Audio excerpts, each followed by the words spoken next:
Welcome back. The ongoing banditry crisis in Zamfara state and across northwest Nigeria has become increasingly politicized, hampering efforts to address their root causes and implement effective solutions.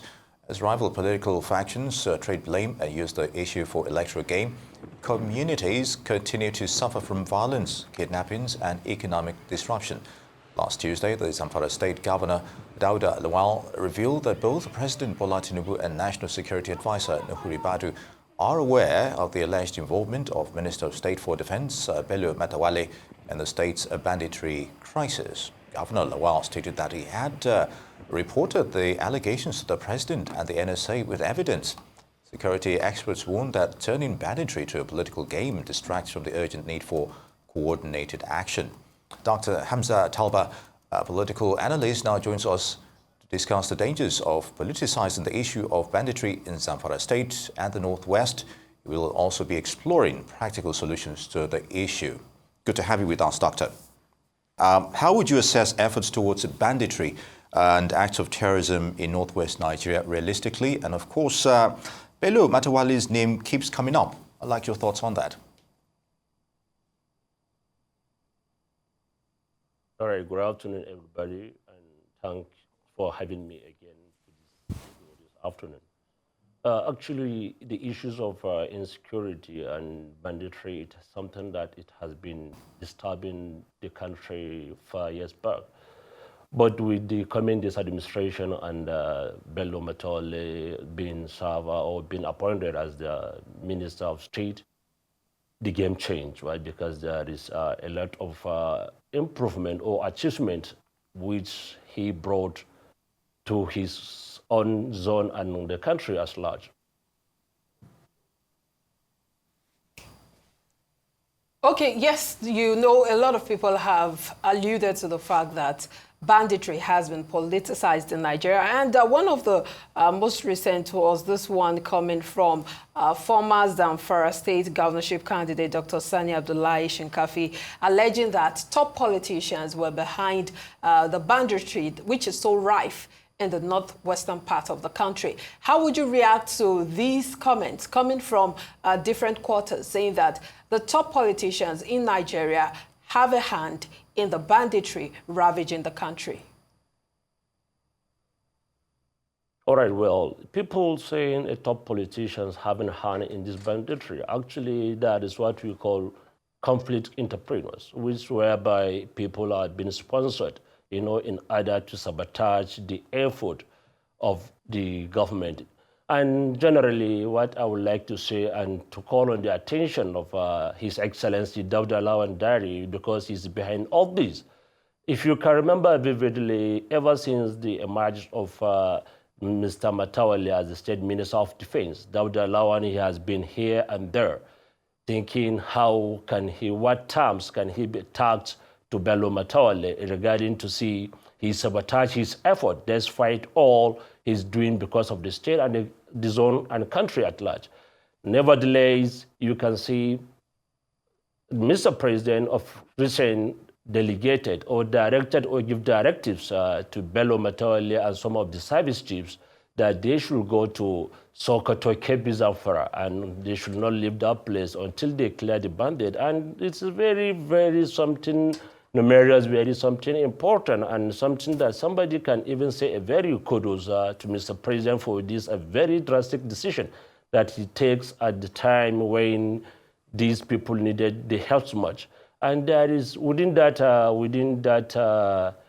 the attacks for these operations or joint tax operations under the capable leadership of that Bello Matawale being the State Minister of State.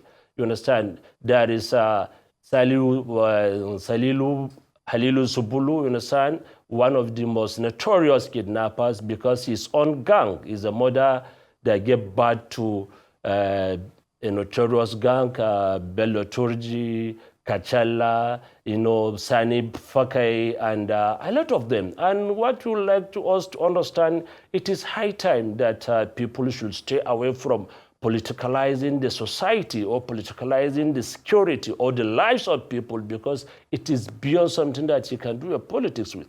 Whatever the pressure Dauda Lawan is putting to see that he sabotage the effort of Bello Madawari simply because for his own political desire come 2027. And we want to call him or to tell him categorically, he's not fighting Bello Matawalle, rather he's fighting his Excellency Bola Ahmed Tinubu administration. Dr. Talba, for those calling for amnesty for acts of banditry and terrorism and other forms of security vices in the north, how is that justified with reckless killings and displacement of innocent people? You can believe with me, because whatever is happening, you people have your own representatives all over. And secondly, we've just made mention of the concluded operations. And as I'm talking now, nobody knows where the Bello Authority is, because moreover, there are some sources says that Bello Authority is ever ready to hands up, that means to come for a dialogue, to tell you how these people are doing their own best, capable best to say they bring security, they make sure people are back to their home, people are back to their family, so as they can sleep with their two eyes closed. Well, he also, one of the things that the Minister of State for Defense, that Bello Matawalle, has said is that many of the people accusing him of these acts of terrorism or supporting terrorism have not provided proof, especially to back that allegation. But looking at the situation in Zamfara State, he was also governor at a time, and one would expect that for someone who understands the territory and knows the situation of things there, that perhaps he should have some information, because these people are not, they are humans. These terrorists and these bandits are humans, and a lot of talks, he has had some engagements with them. But would you say that during his tenure, he was able to maybe achieve some level of success when it comes to reducing banditry in that region or in that state? Well, of course. During his origin, there was what we call a dialogue table. And some of them summoned and they embraced peace. And virtually most of these villages or towns were being seized by kidnappers or banditry were later being released to become a very trade zone. You understand? Because there was a dialogue. He dialogued with them and asked them, what they need, or what is the problem. They've interfaced, you understand, tell him, this are what we need, or this is what we understand. So to me, it's like I have told you, it's just people sabotaging the effort. It's part of this, people are trying to take the credit or to put the blame on him. And which, if you remember vividly, during the Matawalle when he was a governor, you understand, the massive killing is not as much as what is happening now in Zamfara, even though now, after that operations and a lot of enforcement that has been deployed to the zone, it now calm the things down. Very good. Dr. Hamza Talba, political analyst, would like to thank you for your thoughts on the issues of banditry in Zamfara and, of course, the Northwest. Good to have you with us.